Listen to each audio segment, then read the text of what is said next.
Hey everyone, hey Wellness Crew, and welcome to today's reading of the 64 Ways, Personal Contemplations on the Gene Keys. Today we'll be reading the 15th Way. It is raining. I don't know if the microphone is picking this up, but it is raining pretty hard here in Texas today, so I'm sorry if it's messing with the microphone in any way or if that's being picked up by the microphone. Gene Key 15, The Way of Magnetism. Shadow, dullness. Dilemma, comfort. Gift, magnetism. Siddhi, fluorescence. Programming partner, Gene Key 10. Codon Ring, the ring of seeking.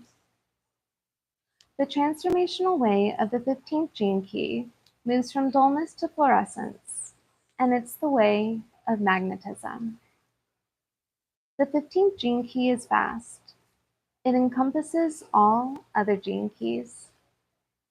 Its reach is so broad and generous, its heart so open and giving. Here we have humanity at its peak.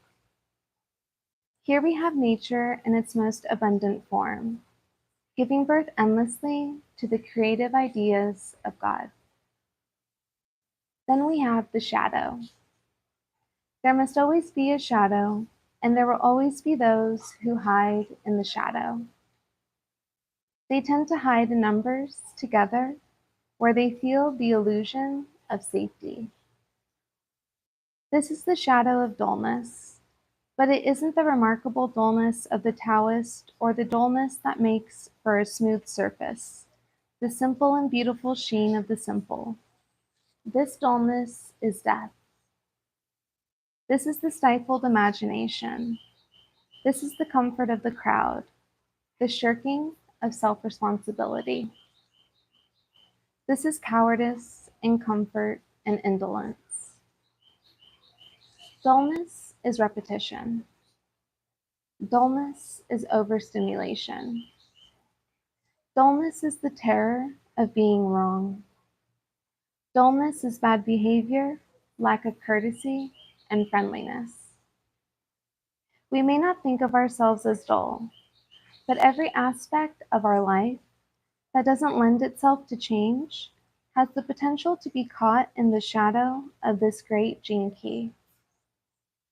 The I Ching is called the Book of Changes for a reason. Oh, good morning. I know I wish I had the sun, but it's raining. It's raining a lot. And it wasn't forecasted in any capacity. Thank you so much for the like. We must change. We must change or die. The dilemma here is comfort, and our modern world provides us comfort in spades. We are so comfortable that we don't need to lift a hand to help others. Our comfort blinds us. Our comfort is like a great quilt filled with goose down. It's like modern houses. They're so warm. We don't feel the cold anymore. A couple of years ago, we had all the windows redone on our house with wooden window frames. We redesigned their shape to make them more generous, appealing, and elegant to the eye. I asked the architect if he could design them so that they leave a draught. He smiled and said no one had ever asked that before. The obsession nowadays is to keep out all draughts. They're the demons. We have to live inside non-breathing plastic-lined boxes. But draughts are essential. They keep the air from stagnating.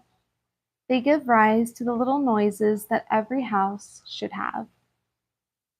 There's nothing worse than a silent house. A house is a living thing. It needs to breathe like us. Anyway, he designed a hidden notch in the end of each window that allows us to lock the windows a tiny bit open. So I was happy, eccentric man that I am. The point is, we get stuck with our comforts. We complain about the most unbelievable things. If our food is late in a restaurant, we complain. If the price of fuel goes up a few pennies, we complain. We become so spoiled, so used to comfort that we've lost all our edges. Many of us don't even know what it feels like to be hungry anymore. We eat before we're hungry, so we miss out on that feeling of emptiness that gives life its edge. At every turn, we dull our senses. We dull them with technology, smartphones, films. We dull ourselves with the inessential trivia of our voyeurism. I'm also to blame. We're all to blame. The 15th gene key is a gauntlet thrown down before each of us on how to turn away from dullness and take up the baton of thrill, adventure, growth in a world that drags us from every corner. Once, many years ago, when I was living in the Highlands of Scotland in a small cottage, I took some magic mushrooms. They grew just around my door, and one day I picked them, brewed them up, and went on a journey. I told myself that whatever happened, I would retain my smile. I would smile at whatever occurred. This turned out to be an error. At one point, as I sat in silence with my eyes closed, smiling softly, I suddenly felt all these little creatures like demons or goblins. They had fastened grappling hooks and ropes to the ends of my mouth, and they were pulling down on my smile to make me stop smiling. My mind battled with them for some time, until finally I let go, stopped smiling, and they were gone. Again, the point of the story is that those demons are now built into our society. From all quadrants, comfort is like a siren song to blunt our sharp edges, to make us soft and take life for granted. Never take life for granted. Only death teaches this, death and suffering. Be grateful for suffering. See it for the gift that it is. It's the only way that nature reaches us sometimes. She reaches out from inside us and shouts, screams, awaken. Life is immense. Get outside. Take off your clothes. Let the droughts into your house. The 15th gift, magnetism. Magnetism. What is magnetism? Sometimes we speak about people with magnetic personalities, but we're not talking about that here. That's charisma, an overflowing of the life force beneath the surface. True magnetism comes from way below the surface. It arises from the very depths of life. It may not so much as flicker through one's personality. It may remain hidden from view. If we spend some time around a truly magnetic being, we'll soon feel there's something there, something indefinable, something we can't quite put our name on, as though the great mystery swirls around the person like silent, hidden flames. The 15th gene key is a polygamist, not in the literal sense, but in the sense that they're a lover of all aspects of creation, especially the human. They love the stars, the birds, the rocks, the cities, the garage dumps, the places where people gather. In today's society, the 15th gene key has much to teach the rest of us. This is the gift of loving the time one is in. This is the appreciator of all expressions of humanity, from the lowest to the highest. I had a girlfriend like that once. She taught me how to see everyone in a new light. She would look at someone, for example, and at first glance, that person might not offer much in the way of inspiration. They might look rather ordinary, perhaps repressed or angry or uptight even. She would bring that person alive. She would imagine their life. She would dream them into reality. She would describe their struggle, their oddities, their humanity. She'd do all of this in her imagination. By the time she had finished, you'd love that person. That's quite a rare gift. To be magnetic is to love everyone. It doesn't mean we have to like them, but through our heart we can feel their essence, so we can resonate with them entirely.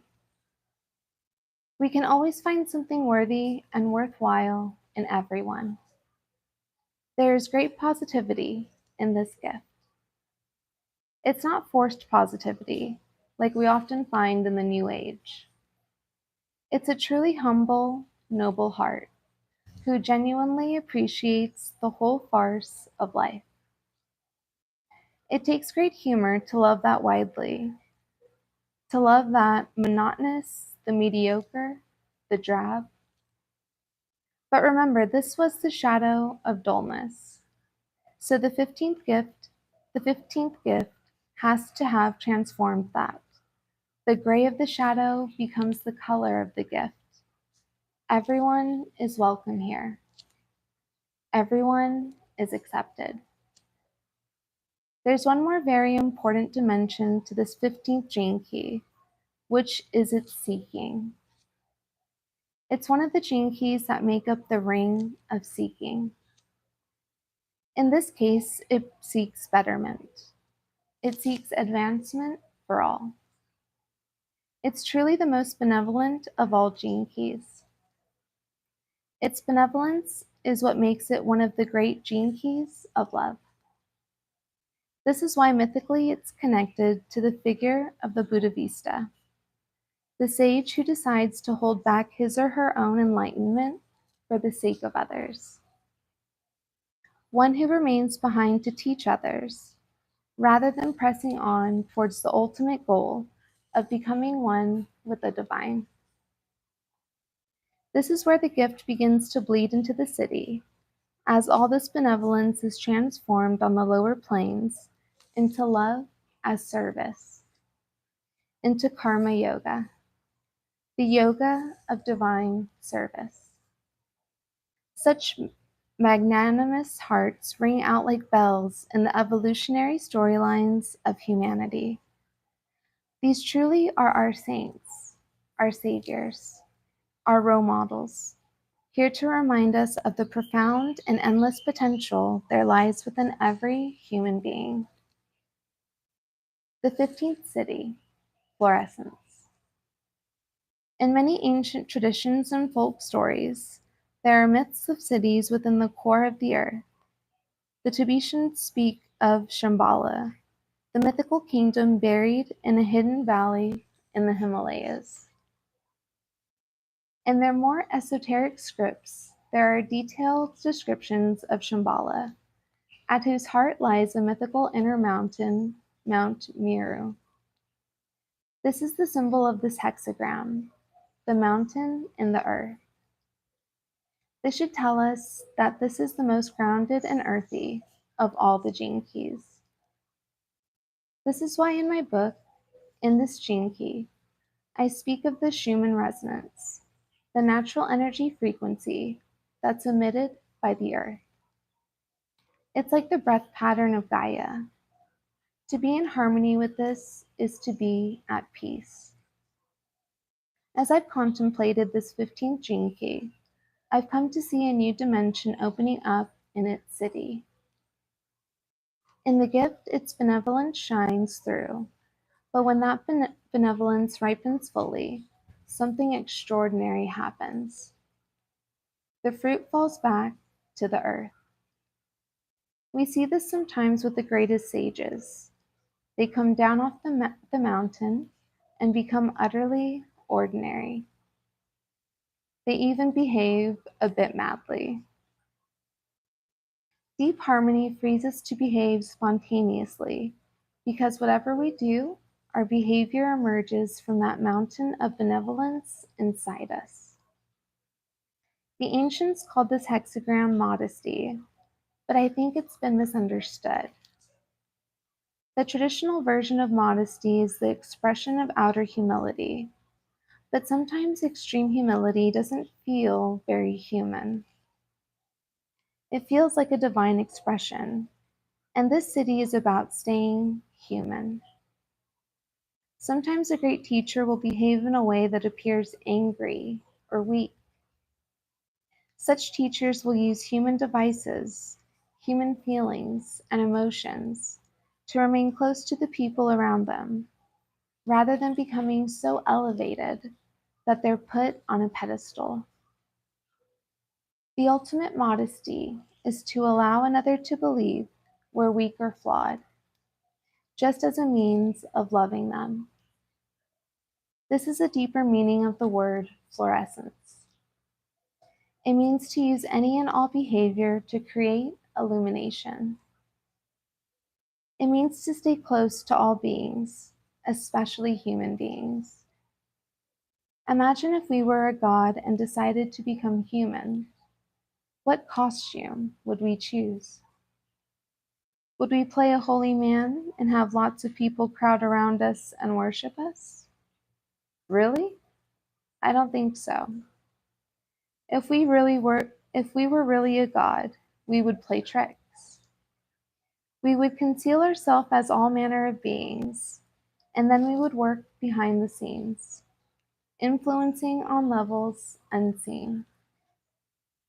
The 15th gene key concerns the magnetism of the human aura. The 15th Siddhi works primarily through its aura. Whatever behavior it pretends on the surface, it's just a subterfuge. Beneath the surface, down within the inner mountains, the real work is occurring. The aura is alive. It's a rippling, resplendent field of multidimensional color and reality. Thank you so much for the light. The 15th Siddhi concerns the subtle colors of the higher dimensions. If we spend some time with the 7 Sacred Seals teachings, a mystical aspect of the gene keys, we'll come into touch with these auric signatures, these angelic colors. They're aspects of the intelligence of light, which is why they're common to all forms. They're just hidden from the human eye. We can only perceive them through the eyes of love and the depth of our benevolence. Perhaps we can sense the mysteries of this 15th Siddhi that lie on other planes beyond our reach. Now I'll bring it back to Earth. For us, listening to or reading this gene key close to humans, reading this gene key, I got ahead of myself, I apologize. The secret is the Earth and humanity. We must stay close to the Earth. We must stay close to humans and never allow ourselves to become too holy. Hildegard von Bingen, a well-known medieval mystic who lived very close to the Earth, spoke of a force she called viriditas. Viriditas means the power of greenness, the Visund life force of nature and Earth. This greenness can be imbibed by anyone spending time out in nature. It's a tangible life force that emanates from plants. It's especially powerful when the sun shines through or onto the green leaves and stems of plants. That's when they seem to glow with this incredible health-giving power. Stay close to this force field, this wonderful homely magnetism that connects us all. That's the clarion call of the 15th Siddhi. The holiest of people are always the gardeners, because they're the closest to the earth, to the viriditas. Of all people, the gardener knows the meaning of fluorescence. the power of greenness. And the gardener knows another thing. They know the magic of rhythm. Everything comes at its proper time. All beings flower in the end, so why not spread some joy while we're here? Why not take our clothes off and dance amidst the gold and the green? All right, that was the 15th way, which is personal contemplations on the 15th gene key. Thank you so much for joining me today for this reading of the 64 ways. Please don't forget to like, subscribe, and or join one of the membership tiers as it is popping off. And I'll see you on the next video or live stream. Be well, stay wild as well.